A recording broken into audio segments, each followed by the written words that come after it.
Sir prepare అయ్యి వచ్చాను. Hello great Telugu people, welcome back to Great Info Telugu. Here is my review of the film Kalki 2898 AD. ఇక మూవీలోని story విషయానికి వస్తే ట్రైలర్లో చూపించినట్లుగానే complex లోపల సుమతిని and ఇంకా కొందరు ఆడవాళ్ళని ల్యాబ్లో టెస్ట్ చేస్తుంటారు. అయితే ఆ టెస్ట్ నుండి సుమతి తప్పించుకొని కాంప్లెక్స్ నుండి బయటకు వస్తుంది. ఆ తర్వాత తనను కాపాడడానికి అశ్వత్థామ అలాగే తనను పట్టుకొని బౌంటీ కొట్టాలని భైరవ ట్రై చేస్తూ ఉంటారు. అండ్ ఫైనల్గా ఏం జరిగింది అనేది థియేటర్లో చూసి తెలుసుకోవాల్సిన విషయం. అండ్ ఇక మూవీ ఎలా ఉందంటే చాలా బాగుంది గైస్, నాకైతే నచ్చింది. అండ్ నెక్స్ట్ ఏ షోకి ఎప్పుడు వెళ్దామని చూస్తున్నాం మా ఫ్రెండ్స్తో. అండ్ మూవీ స్టార్టింగ్లోనే మహాభారతం సీక్వెన్స్లో అశ్వత్థామ బ్యాక్ స్టోరీని చూపించి ఆ తర్వాత 6000 ఇయర్స్కి స్టోరీ షిఫ్ట్ అవుతుంది. అంటే 2898 ADకి స్టోరీ వస్తుంది. అండ్ ముందుగా క్యారెక్టర్స్ని ఇంట్రడ్యూస్ చేసుకుంటూ ప్లాట్ని బిల్డ్ చేసుకుంటూ వెళ్తాడు మన నాగిమామ.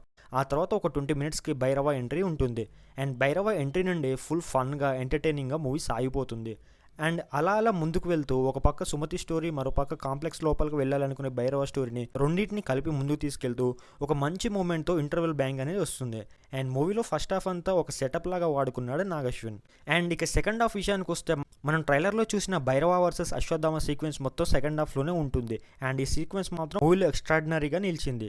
కానీ ఆ తర్వాత మూవీ శంబాలకు షిఫ్ట్ అయ్యాక కొంచెం స్లో అవుతుంది. బట్ ప్రీ క్లైమాక్స్ అయితే ప్యూర్ గూస్ బంప్స్ స్టఫ్. అసలు మన అందరం ట్రైలర్లో చూసిన మహాభారతం సీక్వెన్స్లో కృష్ణుడి క్యారెక్టర్, అర్జునుడి క్యారెక్టర్, అశ్వత్థామ క్యారెక్టర్ గురించి సర్ప్రైజ్ ఉంటుందని చూస్తుంటాం. కానీ సడన్గా ఒక మహాభారతం క్యారెక్టర్ వస్తుంది, ప్యూర్ గూస్ బంప్స్ వచ్చిపోతారు థియేటర్లో అందరూ. నేను చూసిన థియేటర్లో అయితే మొత్తం విజిల్స్, క్లాప్స్, మామూలు రచ్చ జరగలేదు క్లైమాక్స్లో అయితే. మరి మూవీలో ఏం నెగిటివ్స్ లేవా బ్రో అంటే ఉన్నాయి, నెగిటివ్స్ కూడా ఉన్నాయి. 3 hours డ్యూరేషన్ కాబట్టి ఫస్ట్ హాఫ్లో కొన్ని సీన్స్ అండ్ సెకండ్ హాఫ్లో కొన్ని సీన్స్ అయితే పిచ్చ బోర్ కొట్టాయి నాకు. బట్ అవేవి గుర్తుండవు మనకు క్లైమాక్స్ చూసాకే. అండ్ ఇంకో బిగ్గెస్ట్ నెగిటివ్ ఏంటంటే మ్యూజిక్ బై సంతోష్ నారాయణన్. మనం టీజర్లో ట్రైలర్లో విన్న మ్యూజిక్ తప్ప సినిమాలో కొత్తగా అయితే ఏ మ్యూజిక్ ఉండదు, నాకైతే ఏం అనిపించలేదు. అండ్ సాంగ్స్ కూడా అంత గొప్పగా అయితే ఏం లేవు.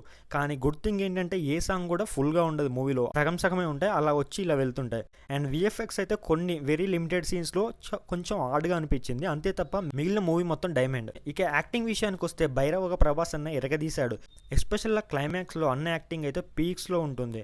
అండ్ తన గ్రే షేడ్స్ ఉన్న క్యారెక్టర్, తన comedy timing, everything was perfect అని చెప్తాను నేను. అండ్ అశ్వత్థామగా అమితాబ్ సార్ గారు ఎరగదీశారు. ఎంతలా అంటే ఫ్యూచర్లో ఎవరైనా అశ్వత్థామ క్యారెక్టర్ చేయాలంటే ఈ రేంజ్ యాక్టింగ్ చేయగలరా అని ఒక డౌట్ వస్తుంది. అలా ఒక బెంచ్ మార్క్ సెట్ చేశారు అమితాబ్ గారు. అండ్ ఇక సుమతి క్యారెక్టర్ చేసిన దీపిక గారు డిడ్ ఎక్సలెంట్ జాబ్. మూవీ మొత్తం తన చుట్టే తిరుగుతుంది, తనని తన బిడ్డని కాపాడడానికి. అండ్ కమల్ హాసన్ గారు ప్లే చేసిన supreme యాస్కిన్ character very limited scenes ఉన్న ఇంపాక్ట్ఫుల్ గా ఉంటుంది. And guest roles, cameo, supporting roles లో చేసిన అందరూ did a decent job. And finally writer and director Nag Ashwin గురించి ఒక్కటే ఒక మాట, he is the next big thing in Indian cinema, that's it. And కల్కి cinematic universe will be for ever in our Indian cinema, remember it. So that's it for this video guys. ఒకవేళ కనుక మీకు ఈ video నచ్చితే like చేసి మీ friends and family మెంబర్స్కి share చేయండి. అలాగే మన గ్రేట్ ఇన్ఫో తెలుగు ఛానల్ని సబ్స్క్రైబ్ చేసుకోండి. అండ్ డిస్క్రిప్షన్లో ఇచ్చిన లింక్స్ పైన క్లిక్ చేసి మన సోషల్ మీడియా హ్యాండిల్స్ కూడా ఫాలో అయిపోండి. And thanks for watching this video. This is Srinath Palvai. మళ్ళీ ఇంకో వీడియోతో మీ ముందుకు వస్తాను. అంతవరకు స్టే సేఫ్. Signing off.